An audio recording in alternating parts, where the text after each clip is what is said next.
So now I'm on the Kigali street, which is really very nice. As you can see, Kigali is a very beautiful city and very nice. Let me show you. I'm really liking it. It's a very clean city. Wow, I mean there's nothing better than Kigali, to be honest with you. Now I'm going to buy my SIM card to put in my mobile phone so I can use for local calling here. I'm really enjoying it, to be honest with you.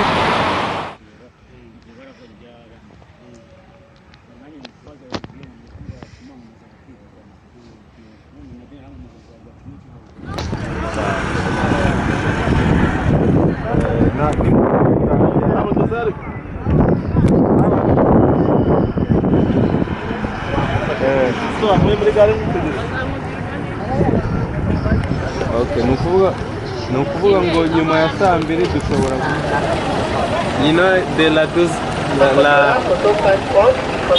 the girls from the salon side, Yeah, you have many good, you have good beard, but